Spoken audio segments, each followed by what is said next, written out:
Okay. Good morning. Today we will do Genghis Khan and the Mongolian conquest. Now, as you know, the Mongols have a terrible reputation for their brutality, for their atrocities.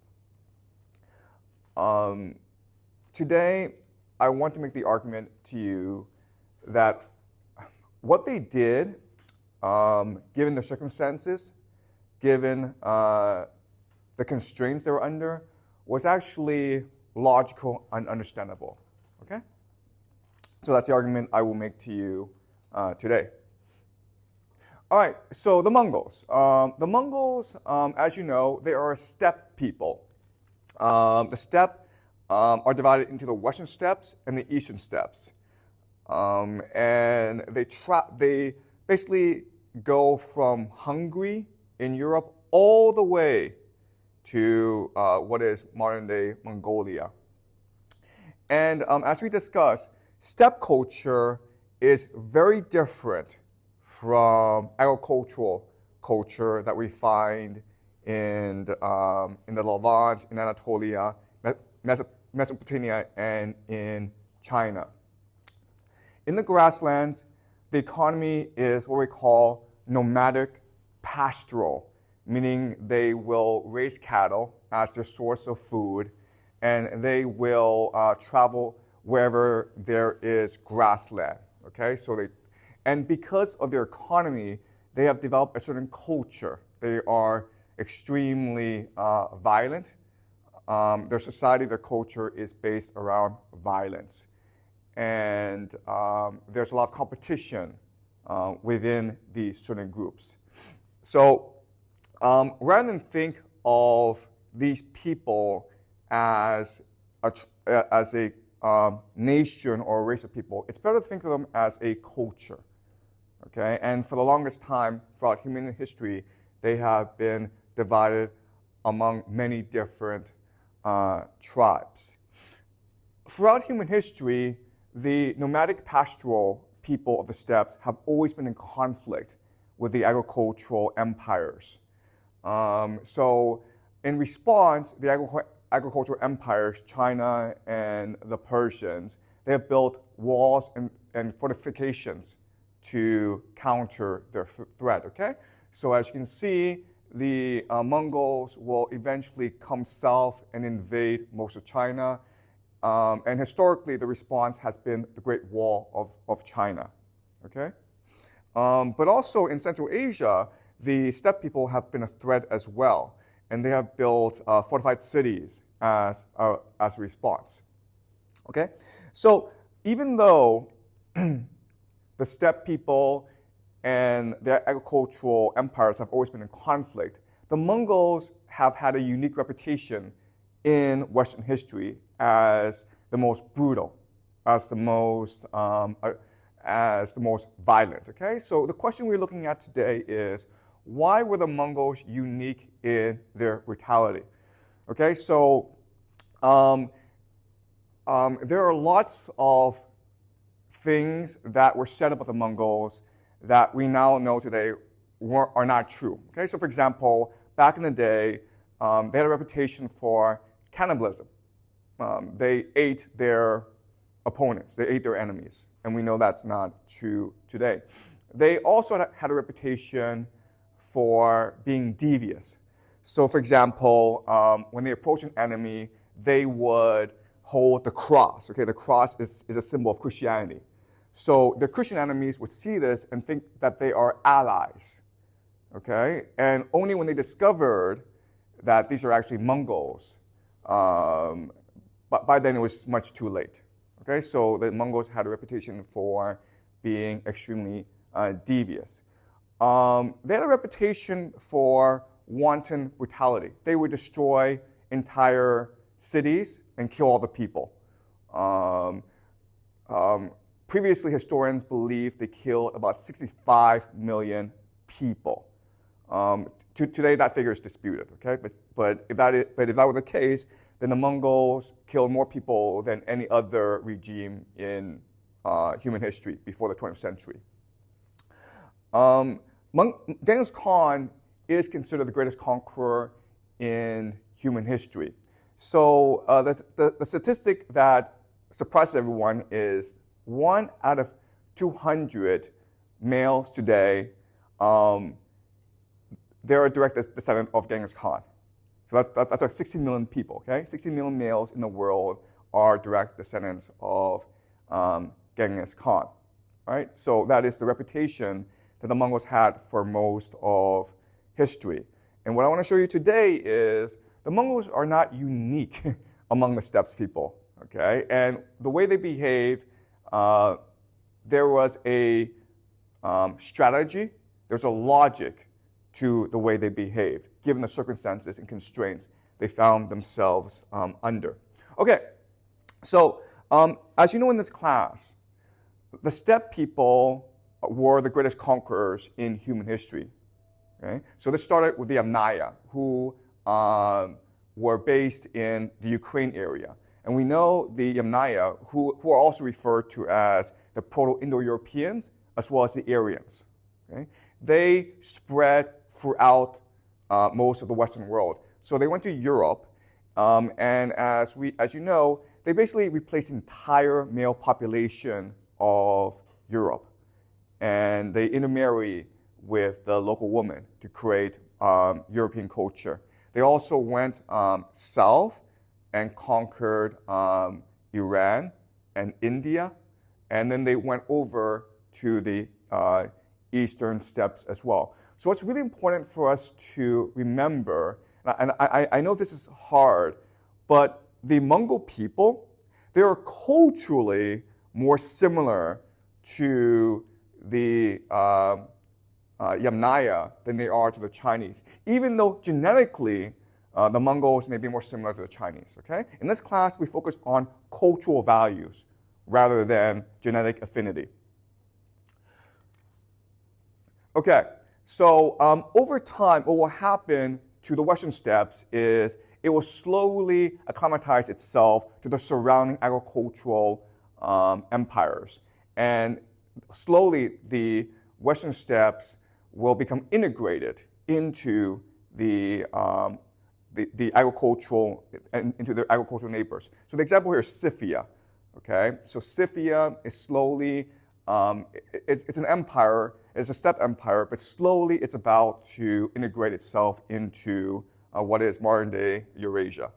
Okay, from the Scythians, you will have a rise, something called the Median Empire, which will then give way to the Persian Empire.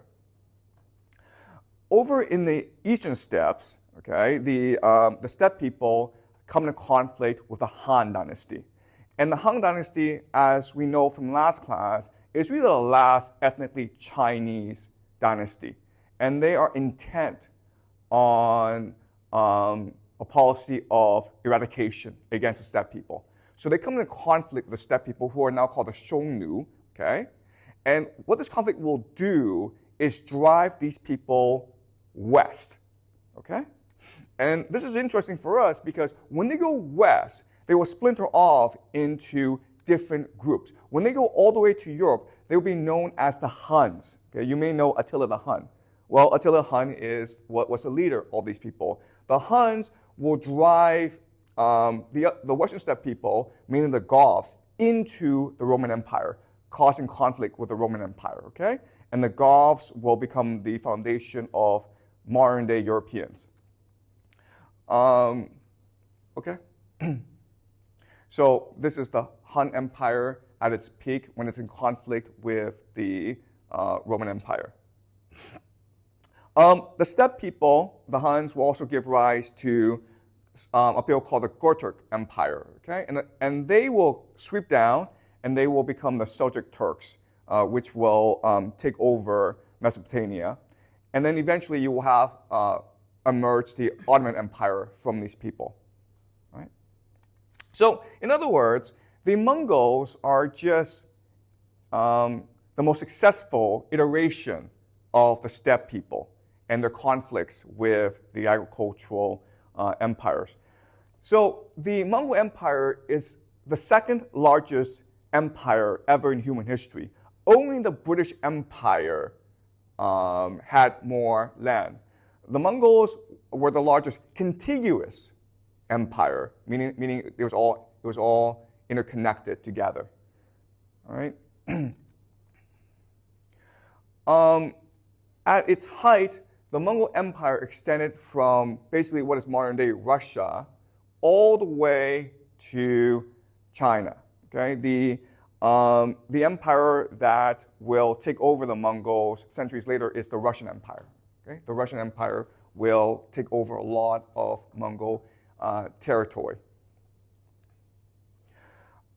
Because it is so large, after the death of Genghis Khan and his son Ogadei, the Mongol Empire will splinter into 4 major empires. Okay, and these 4 major empires themselves will assimilate and integrate into the local culture. The Golden Horde will eventually give rise to the Russian Empire. The Yuan dynasty will eventually fall and give rise to the Ming Empire. Okay, so even though they conquer a lot of territory, ultimately their empire is not sustainable. And later on, I will explain to you why it was not sustainable and why ultimately the Mongol Empire declined. But while it was still in place, it created something called the Pax Mongolica. Okay, this is Latin for the Mongol peace. You've heard of the Pax Romana. We are now living in the Pax Americana. Okay, so the Mongols created something called the Pax Mongolica, which just meant they believed in globalization. They wanted their conquered nations to trade with each other because they could collect taxes on the trade, and they encouraged people, especially merchants, to travel across their empire and trade with each other. And during this time, a very famous Italian named Marco Polo had a chance to visit the world, and his travels, especially those to China, captured the imagination of Europeans. This is really the first time that China figured into the European imagination. Okay? So this is a map of Marco Polo's travels. Okay? And as you can see, he basically traveled all across the Pax Mongolica. Okay? The problem, though, is that when you integrate the world like this, you also give rise to disease.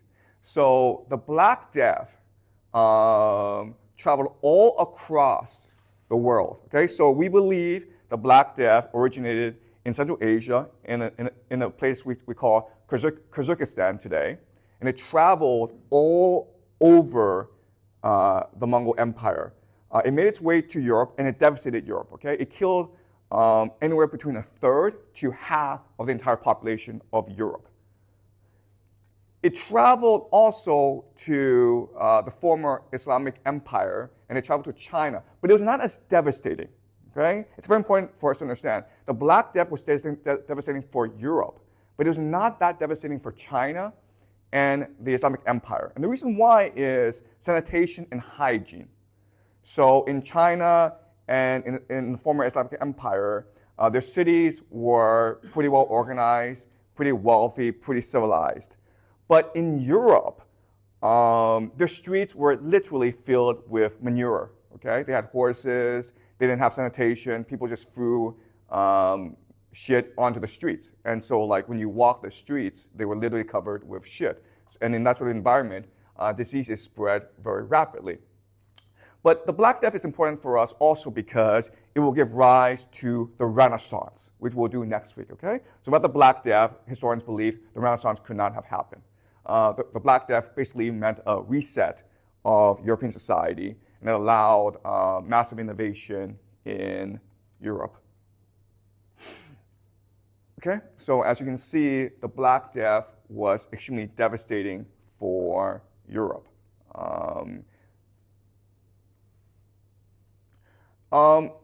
After the Mongols will come another great conqueror called Tamerlane. And he will be the last great conqueror from the steppes. After after Tamerlane, the agricultural empires will develop the technology to repel the steppe invaders, mainly gunpowder, okay?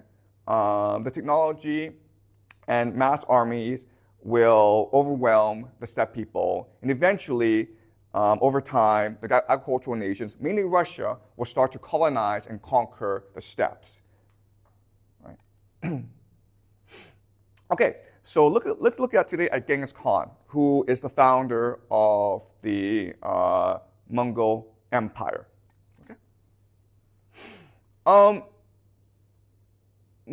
Genghis Khan will, first of all, unite the warring tribes of the Mongol people. He'll turn them into a confederation. And then the confederation will aim to conquer China, but then it will come into conflict with the Central Asian nations. And so Genghis Khan will embark on the Central Asian campaigns that are brutal. He'll wipe out entire cities. He'll kill all inhabitants. And he will lay the foundation for the Mongol conquest that will follow after him. Okay? And again, after the death of his son, Ogedei, the Mongols will split into 4 major factions, and they will attempt to continue the legacy of conquest. But what will happen is, after they conquer the Song Empire in 1279, they will attempt to conquer Japan and Vietnam. And when they try to do so, they will be repelled. They try to conquer Japan twice, and even though the legend is that Japan was saved by the kamikaze, right, the great divine wind, I will show you that's actually not true. There's another reason why the Mongols stopped invading Japan. So in the east, they've reached the limit of their conquest. They tried to conquer India as well, but when they tried to do so, they were repelled. And historians argue about the reason why this is the case. Some believe it was because of the climate of India. Some believe it was because the Sultan of Delhi had a organized and concerted response. Some others believe it was just internal fighting, okay? When they try to reach Europe, they will try to conquer Poland and Hungary. And even though they win every single battle against the Poles and Hungarians, they will ultimately turn back. And that will be the limit of their conquest in the West. So the Mongolian fighting style is great when you fight in flat plains, okay? These are horsemen with bows, okay? So they're fast, they can cover great distances.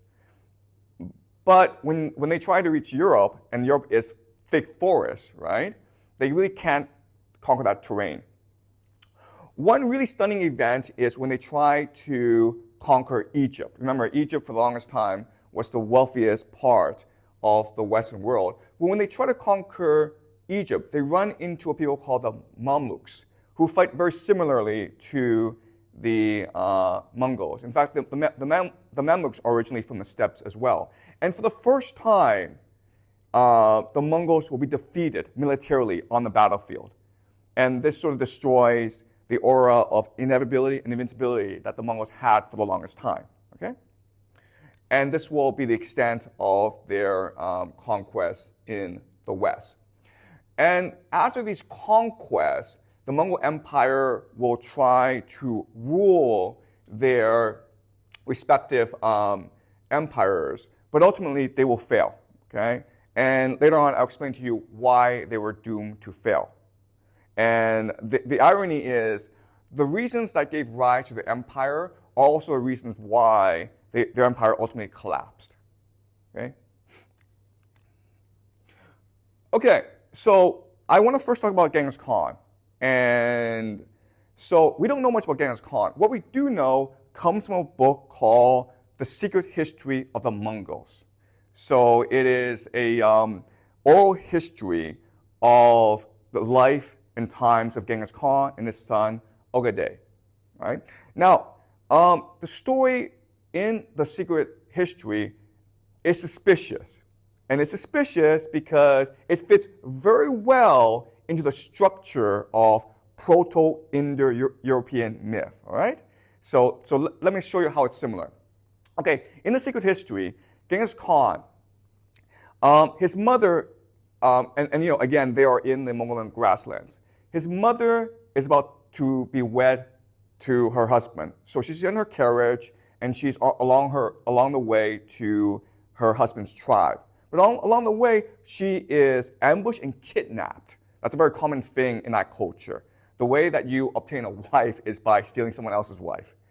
And so she's forced to marry a stranger. But the stranger, Genghis Khan's eventual father, dies when Genghis Khan is 8 years old. When the father dies, the tribe abandons the mother and her young children. So they're forced to fend for themselves.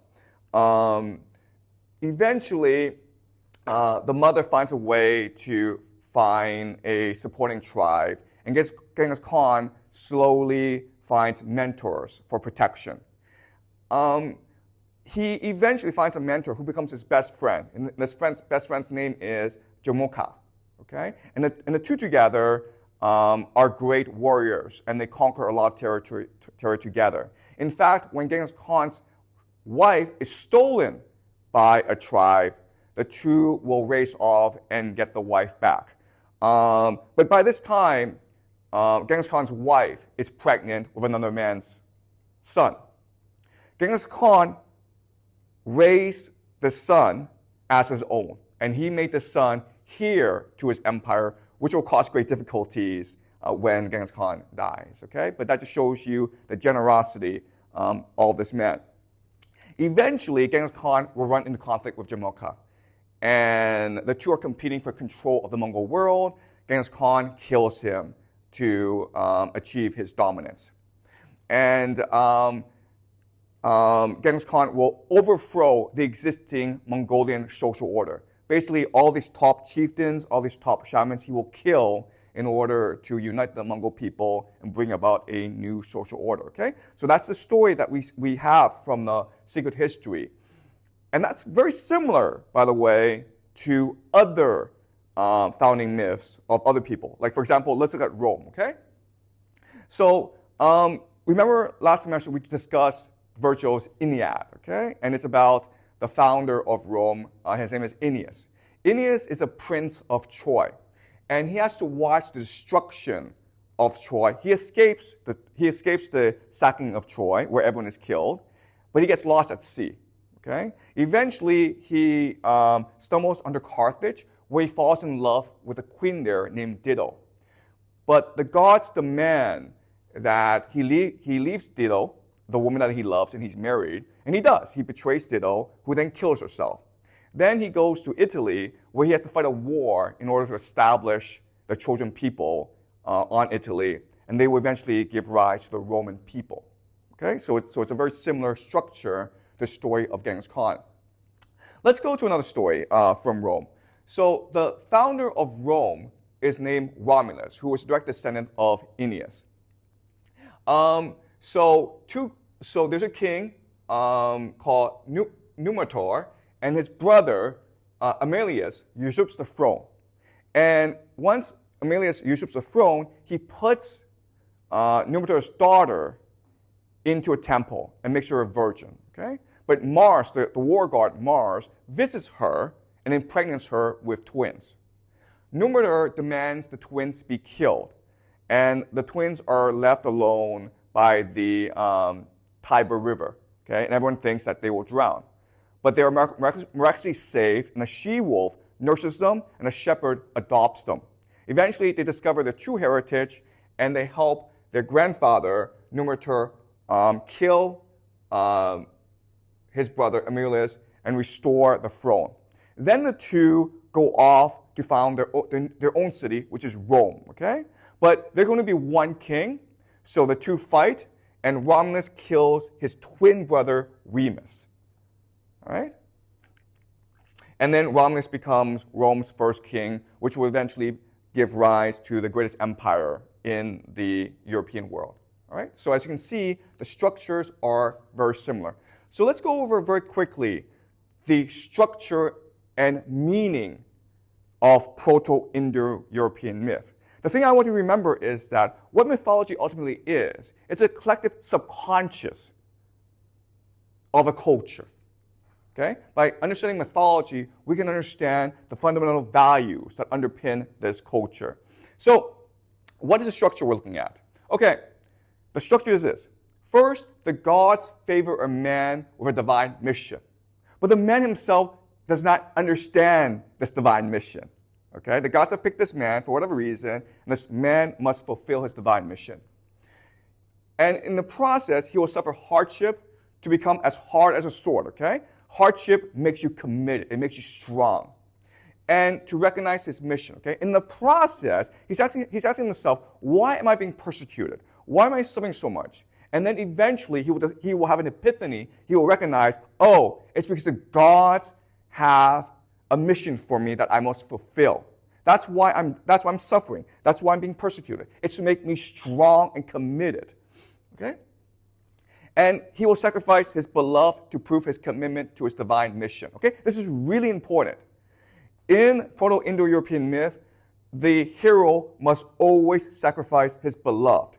So remember in the story of Genghis Khan, he kills his best friend, Jamoka. Okay? And you think, okay, what's the big deal? Well, in that culture, when two warriors are best friends, they're not just friends, okay? They're basically lovers. They have sex with each other. And that's why they're such great warriors together. It's a very common thing.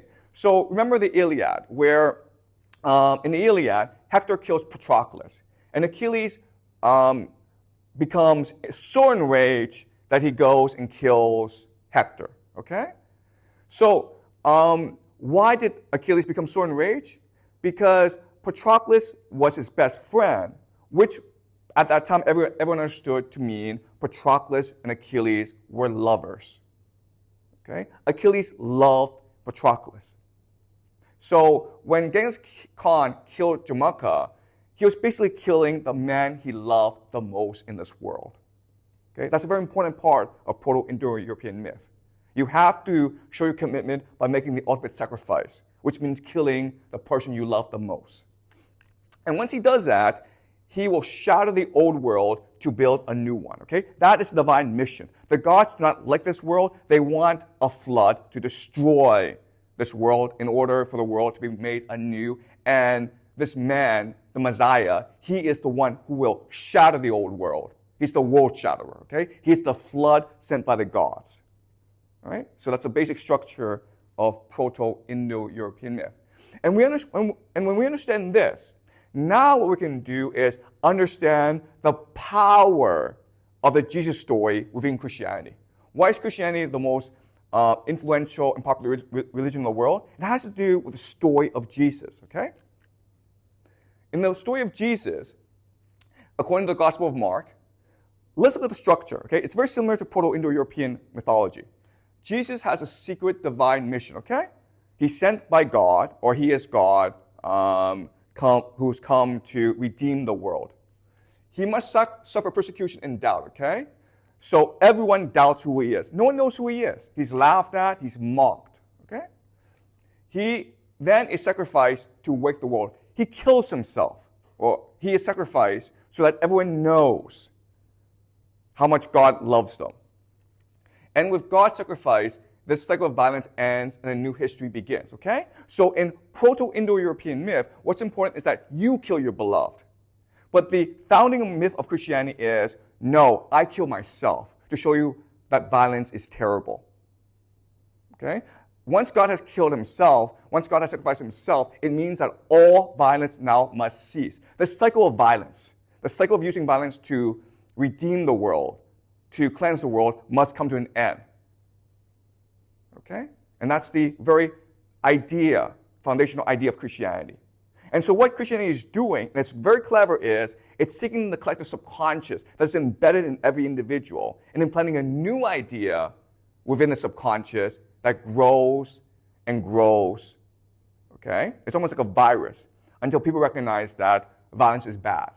Proto-Indo-European mythology celebrates violence, right? Christianity believes violence is the worst thing. Okay, so let's sorry, this is a bit, okay. All right, anyway, I'll just read it to you, okay? So this is the ending of Mark, okay? Then Jesus gave a loud cry and breathed his last, okay? So he's been sacrificed. He's died. And the curtain of the temple was torn in two from top to bottom. The temple is the second temple in Jerusalem, where Yahweh is. And at the very top of this temple is a room called the Holy of the Holies. That's where God lives. And the curtain is what hides God from the world, okay? So when Jesus dies, the curtain now is torn in half, meaning God is now released into the world, which means that everyone now has access to God.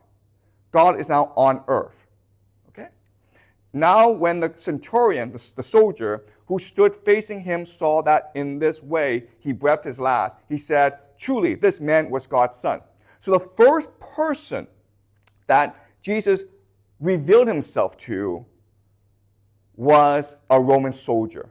The first person that recognized the truth of Jesus and the power of his sacrifice was a Roman soldier who's always been taught that violence is the answer to everything. And once he's converted, he recognizes that violence is wrong and evil. Okay? So that's the power of this mythology. Okay? Does that make sense to you guys? All right. So now I want to look at real history, okay? Because this is mythology. And what I want to do now is show you that Genghis Khan fits into a pattern of a great conqueror. If you look at all the great conquerors of human history, and I'll list 4 right now, okay? Sargon of Akkad, Philip of Macedon, Julius Caesar, and Genghis Khan, you will see they are very, very similar, okay? So let's look at Sargon of Akkad. Remember before, in Mesopotamia, it was divided into the Sumerian city-states that warred with each other. And these were walled cities. Because these were walled cities, they couldn't really conquer each other, okay? Sargon of Akkad figured out a way to conquer everyone and build the first empire in world history called the Akkadian Empire. So we don't know much about him, but this is what we know. First of all, he was probably a mercenary, okay? It's very common back then to be a mercenary because these city-states were at war with each other always. He was a cupbearer to the king Zaba of Kish. Kish is one of these city-states in Samaria. Now, guys, cupbearer is a very important position.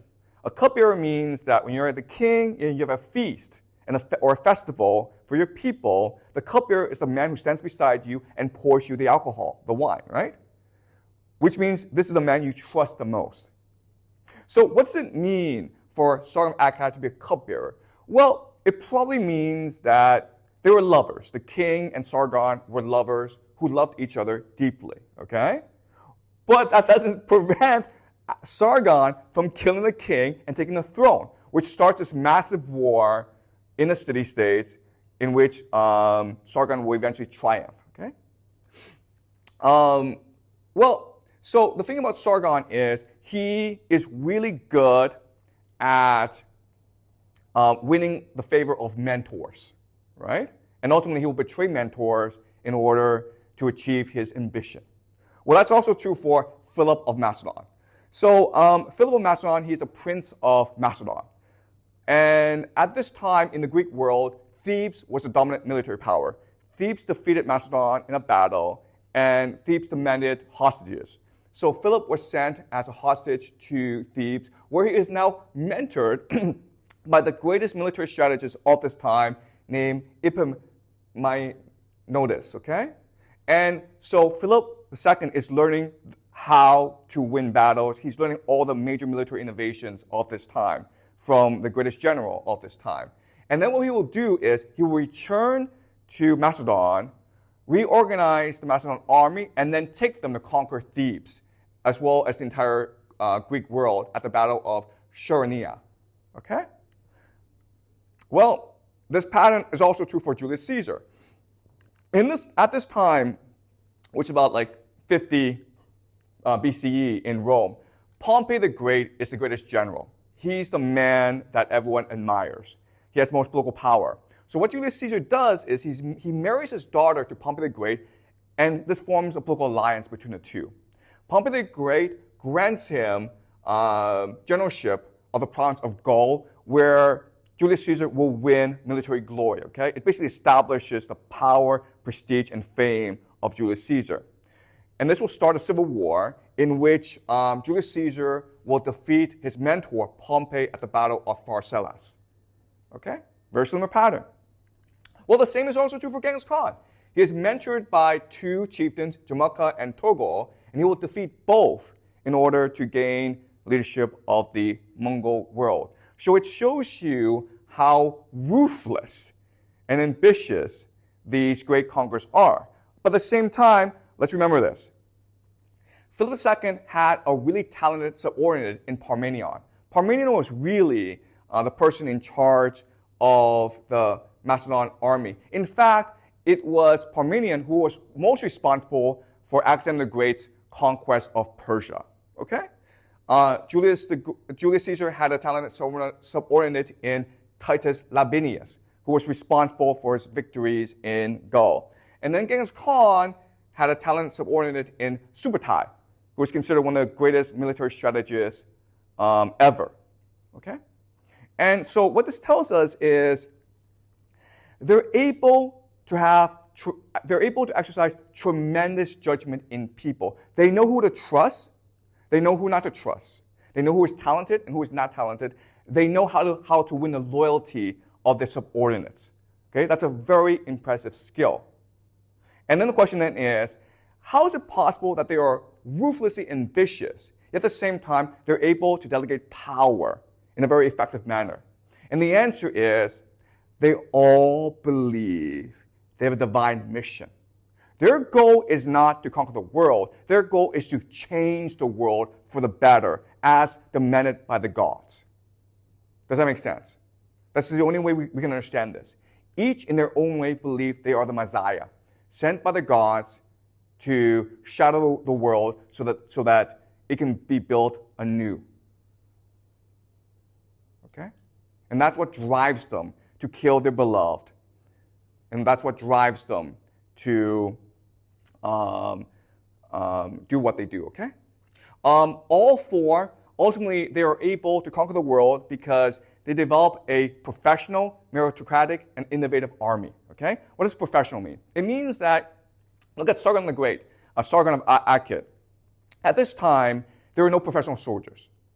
Most people were farmers, and you only fought off-season, okay? You might fight 2-3 months of the year. Sargon of Akkad was the first to say, nope, we'll have professional soldiers. Everyone else will pay taxes in order for me to pay my professional army, but these are professional soldiers. They are full-time soldiers at war, okay? Meritocratic means the system before was the nobility always had a priority. The nobility was always right. And Sargon of Akkad made the system more open and fair and meritocratic. So if you were talented and you were brave, you could rise within the ranks of the army regardless of your heritage and your background. Innovative means they were always adapting and learning. So Sargon of Akkad was able to conquer the Sumerian city-states, which again were walled, by adopting siege warfare, which was unheard of before. Okay? And the same is true for Philip, Julius Caesar, and Genghis Khan. Right? So again, Genghis Khan fits into a pattern here of what these great conquerors look like. Does this make sense to you guys? Any questions so far? All right, let's continue. Okay, so now I want to discuss why the Mongols did what they did. Okay? Why did the Mongols commit so many atrocities?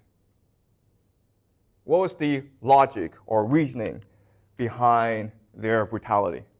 All right. In order for me to do so, I'm going to introduce to you today a new analytical model called game theory. Okay? The idea of game theory is this. All human interaction can be perceived as a game in which at least two people are playing, and they're trying to defeat each other. Okay? So, for example, let's just say, these two guys are fighting each other. Okay? They want to kill each other. Now, according to game theory, each person has a distinctive optimal strategy. Okay? It's called optimal strategy. Optimal strategy is, given the constraints of your circumstance, what is the best way for you to win? Okay, so if you're the big guy, okay, this is the big guy, he wants the game to be fair, which is like, let's just arrange to fight at a certain time, and we'll fight, okay? And he wants to use this strategy because he is most likely to win.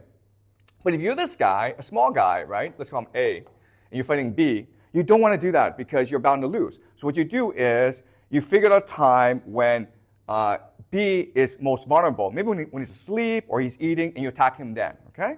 You basically have to cheat in order to win. So each individual has a distinctive optimal strategy, all right? Now, this sounds easy, but it's not, because often there are multiple players in the game, okay? So you have C and you have D. And when you have multiple players in the game, you have to think about alliances and coordination, okay? So it's possible that A and D will form an alliance to attack B, which will force B and C to form an alliance, okay? But once maybe C and B kill off D, then A and C will form an alliance to kill off B, okay? So what this tells us is not only does each person have an optimal strategy given the constraints of the game, but this optimal strategy will change according to the circumstances. All right?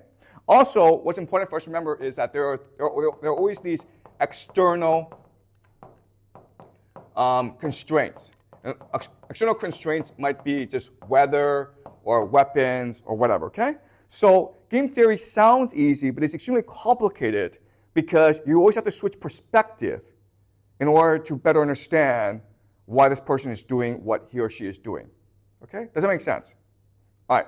So let's look at game theory and apply it to the Mongols. Okay, remember, the Mongols are a borderland people and they're fighting empires. And remember, if you're a borderland, okay, borderland empire, you have three distinct advantages.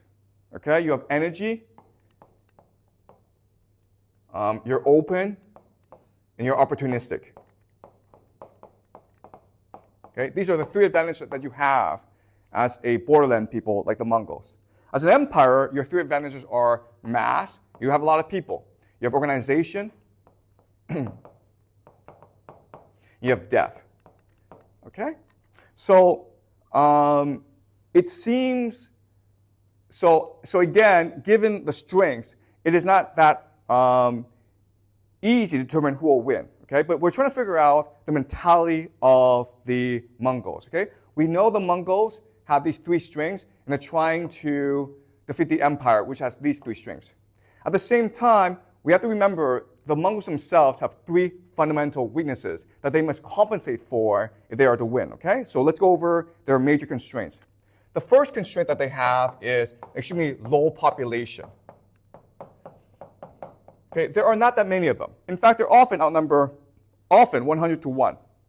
And so that's a major constraint. When Genghis Khan was alive, at his height, he had anywhere between 100,000 to 200,000 troops. Okay? The second constraint is the idea of distance and geography.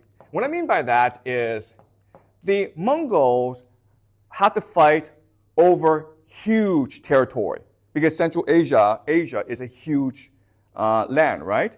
And this is problematic because of supply issues. Supplies. What this means is, if you're the Mongols, the thing that you cannot ever fight is a war of attrition. A war of attrition just means a long war in which you're trying to deplete the other person's resources. If you're the Mongols, the worst thing that can ever happen to you is if you're stuck in a war of attrition. if the siege is too long or the war lasts for too long, okay? Because eventually you'll run out of soldiers. So that's what the Mongols fear the most, okay? So distance. The last thing, this is really important, is governance. Governance just means the Mongols are nomadic people who do not know how to govern other people. So they don't be stuck in a situation where they're forced to govern other people. Okay? Does that make sense? And what this means is the idea of whole territory. When you conquer a new land, what you usually do is you put in place a new regime. They can't do that because they don't have the personnel for that. Okay? They often don't even have the personnel for siege warfare, but what they will do is recruit Chinese engineers, Indian engineers in order to implement siege warfare, okay?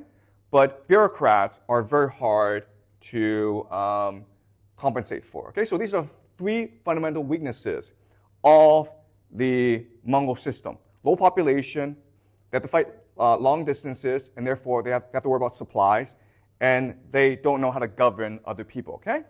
And if we do this, okay, if we look at what the strengths are, and we look at what their fundamental constraints are, then we can figure out what their optimal strategy is, okay? So this is the optimal strategy for the Mongols.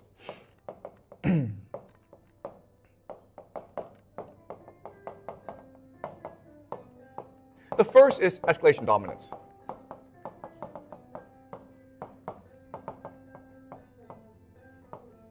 Okay, escalation dominance is this, okay? There's a concept in political science called escalation ladder.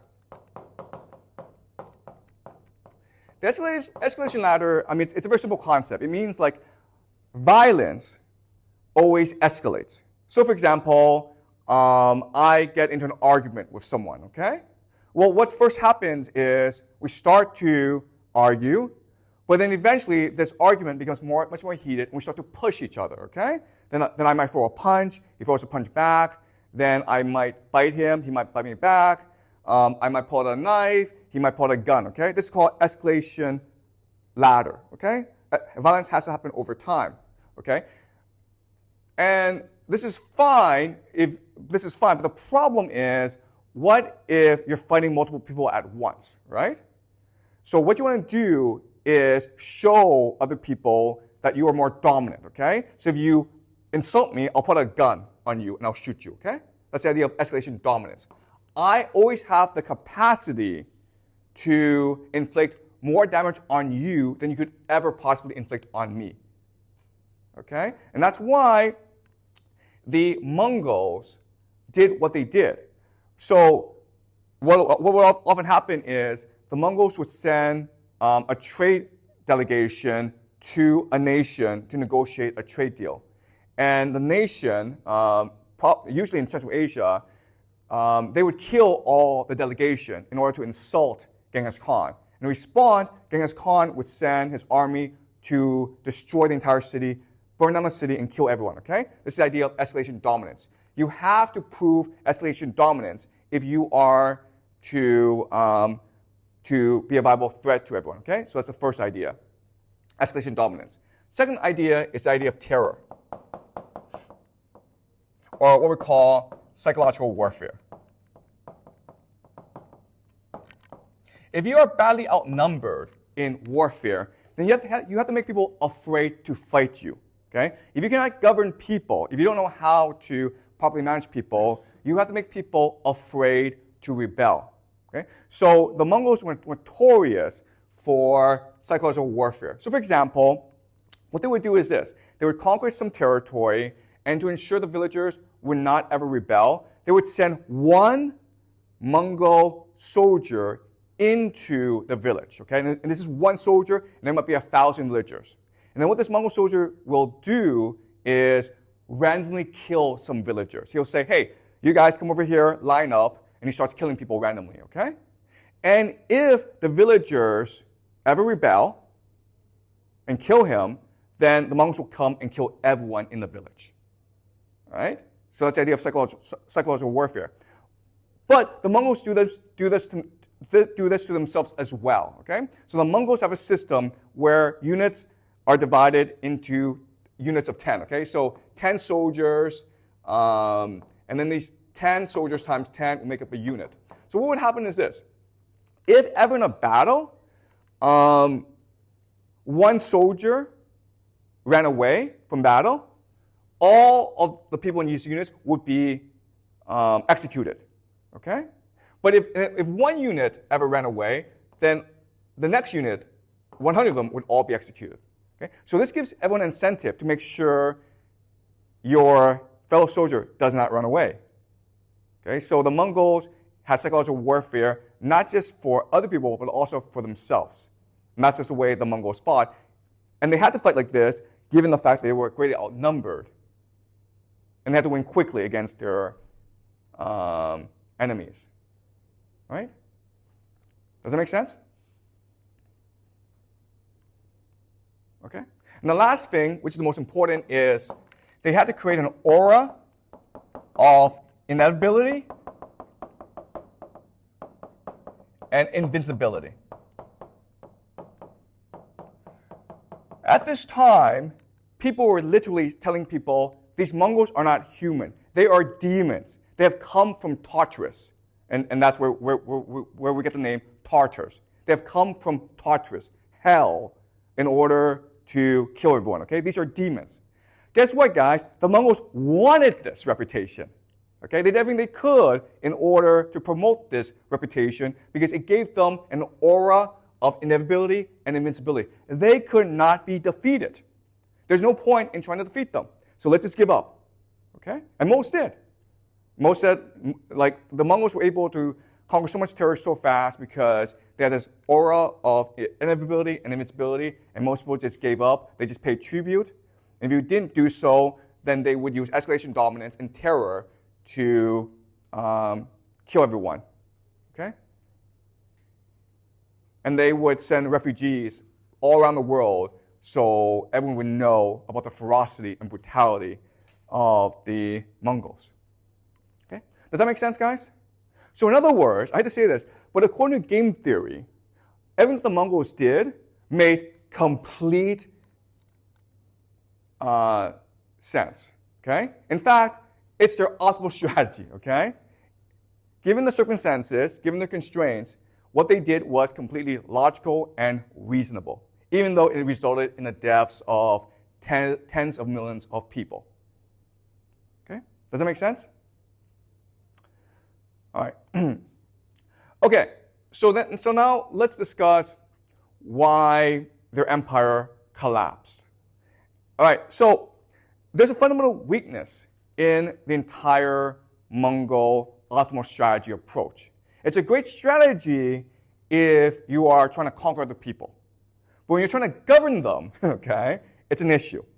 All right, so as we discussed, the Mongols are great warriors, like all steppe people, because of their cultural values. This is a culture, okay, that emphasizes three things. First is freedom. Second is egalitarianism, okay? And the third is self-reliance.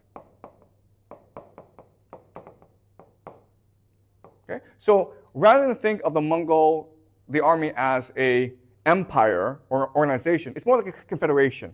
People choose to join this confederation because of the immense rewards that can be achieved through conquest. Okay? So this is a culture that values freedom, egalitarianism, and self-reliance, and therefore it makes great warriors. The problem, though, is the cultures they conquer were extreme hierarchies. All right, where you have maybe the emperor at the top, a bureaucracy, and then peasantry at the very bottom. So the vast majority were peasants. Okay?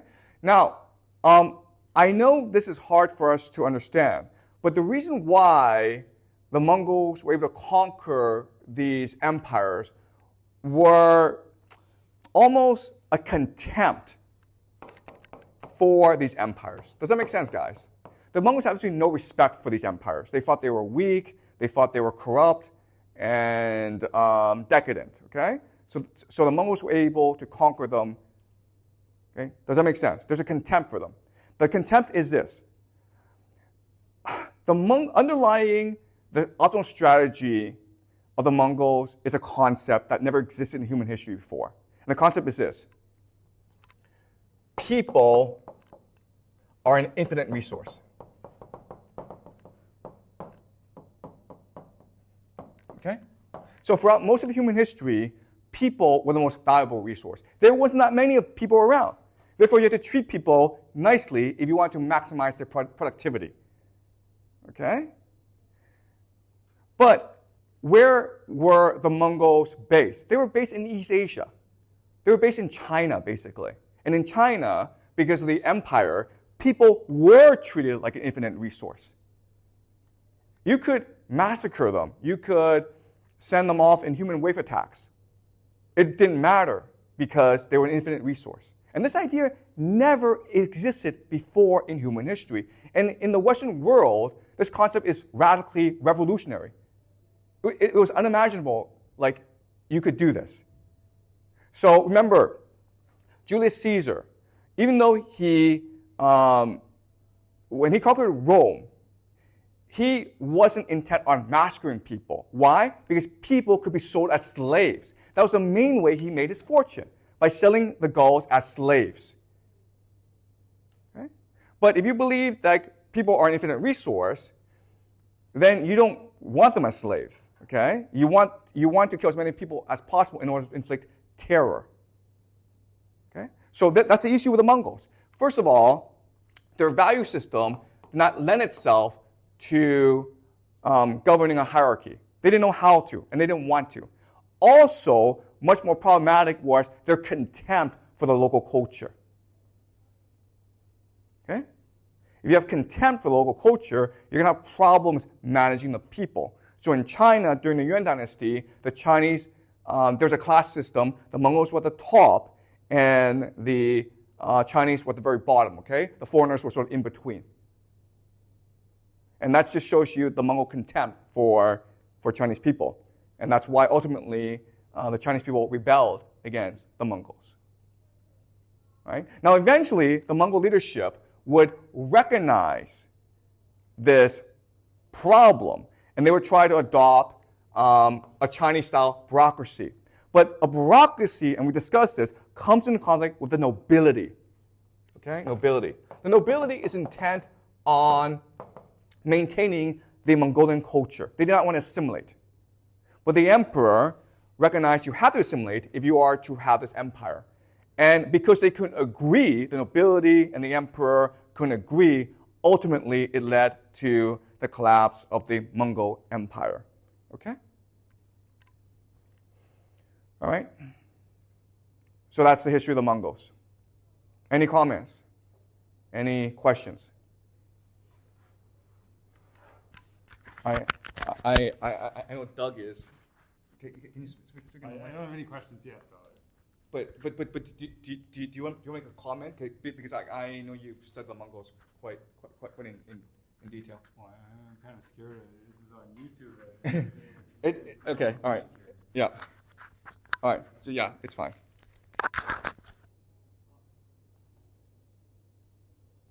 Okay. Any questions, guys? Like, I know there's a lot to take in. So ask questions. Tell me where areas you are confused by.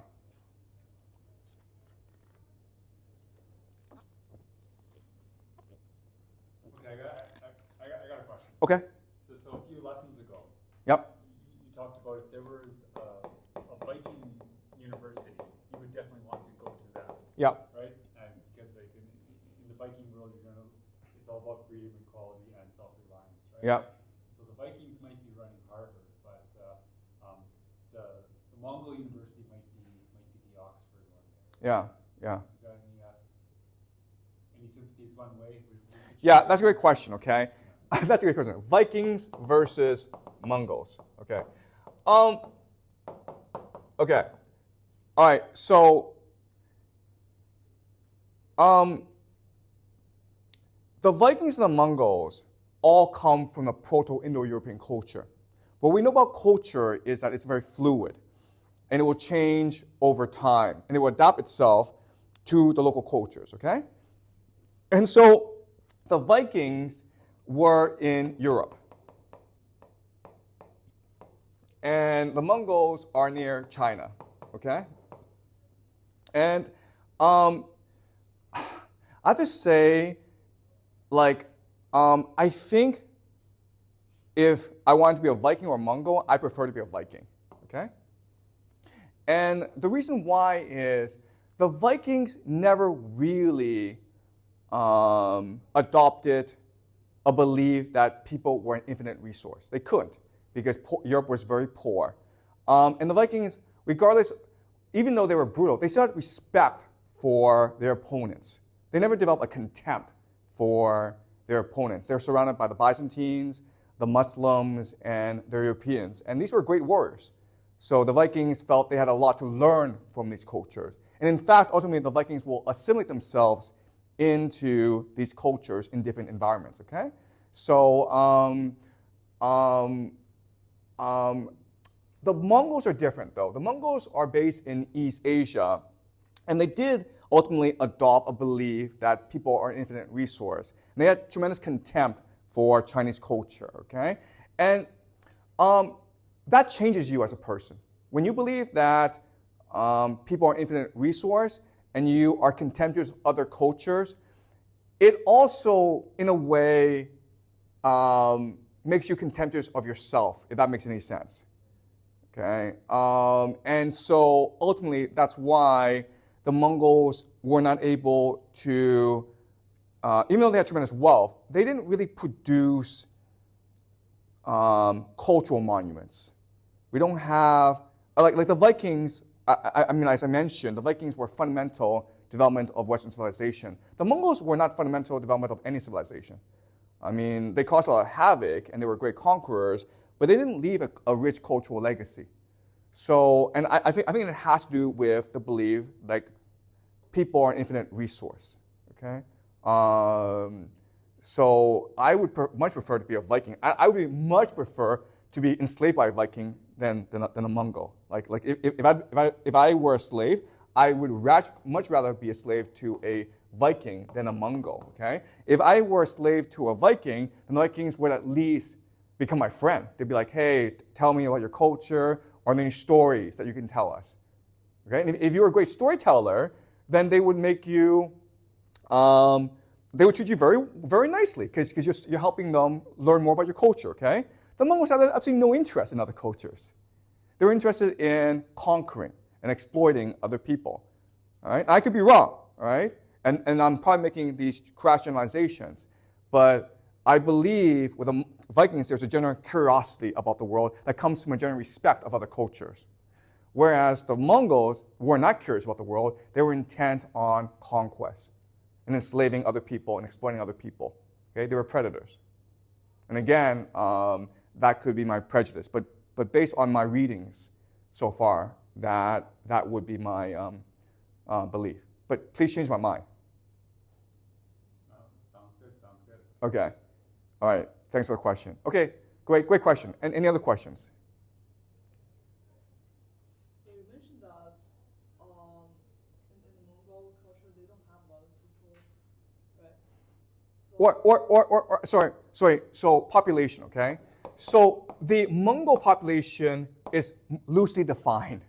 Okay. Do you understand? It's hard to say who's Mongol and who's not Mongol because that entire area has a similar culture, and it's very hard to figure out where the borders are. Okay, like you mentioned that it's a limitation for them that they have low population. yeah. Then why would they believe that people are an infinite resource? Okay, great question. Okay, yeah. So you're right. So the Mongols are a low population. So why would they believe that people are infinite resource? And the answer is because they are always in contact with China. Okay, so the Mongols were always in contact with China, and as I mentioned, the interaction happens in three ways. Okay, the Mongols are working as either mercenaries for dynasties in China, or they are trading. Okay, or they're raiding and pillaging. Okay, So for centuries, there's been contact between China and the Mongols. So where did the Mongols learn the idea that people are infinite resource? Well, they learned it from China, right? And why did they learn from China? Because Chinese warfare was also predicated on the belief that people were an infinite resource. Does that make sense? So basically the entire idea of warfare in China is I organize this peasant army, I throw it at my opponent, okay? And if my entire army dies, guess what? I'll just go and I'll raise another peasant army and throw it at my opponent again. Okay, it's like human wave attacks. Okay, we call this human wave attacks. This was pioneered in China, okay? And the Mongols just took it and used it everywhere else. Right? So if you're the Mongols and you're fighting this enemy and they're just throwing these peasants at you and you're killing them all, but no one cares because then like a month later another peasant army comes at you. Okay? You quickly adopt the idea like people are an infinite resource. Right? Does that make sense? I think they were also pretty liberal's not the right word, but they were pretty loose in terms of like who could be a Mongol or not. Yeah. Right? Yeah. And so it could absorb different populations into the fighting forces, right? So Yeah. You could take Chinese people in, you could take different Turkic people in, you could take Persians in, and That's right. Yeah. So it depends on how cooperative you are, basically. That's right. Yeah, the Mongols were a very open society. Like if you had a benefit to their society, and so for example, if you're a Chinese teacher or a Chinese scholar or a Chinese engineer or a Chinese merchant, they would quickly assimilate you, okay? And then they would kill everyone else. Okay, so they're a pretty open society. Okay, so does that make sense? Okay, great. Any more questions? So like I'm curious about you mentioned the structure of like Proto-Indo-European structures. Yes. And like in different cultures they are basically the same structure. So did people like make this structure intentionally or it's just coincidence? Okay, great. Okay, all right. So let's talk about mythology. All right. So again, if you actually study mythology, what you recognize is there's a structure that's very similar across many different cultures, right? So if you look at Greek, if you look at Roman, Norse, Mongolian, okay, and I could go on and on and on. There is a very similar structure, even though the characters might be different, okay? But it's a mythology that celebrates violence and individualism as a way to remake the world, okay? It celebrates strength, individualism, violence. So why is that the case? And it's about culture, cultural values. So as I discussed in this class, cultural values are the most persistent part of who you are. Why? Because it's part of your subconscious, okay? There's a conscious you, and there's a subconscious. And ultimately, you are your subconscious. And subconscious is composed of your cultural values, okay? This is the essence of who you are.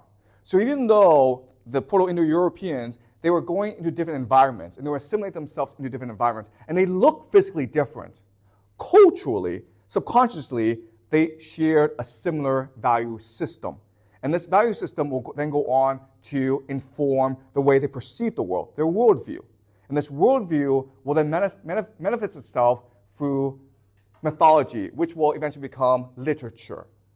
Okay? Does that make sense? So they might have changed clothes, they might have changed their hair color, but their soul was still Proto-Indo-European. Okay? And the same is also true for language. And that's why so many words repeat themselves in different languages, okay? All right? Does that make sense? Okay, great. Any more questions? I got one when the camera's off. You don't want this one. Okay, all right, okay, great. So next class, we will go back to Europe. We will do the Crusades, which will then take us to the Renaissance and the Reformation and the Silent Revolution, okay?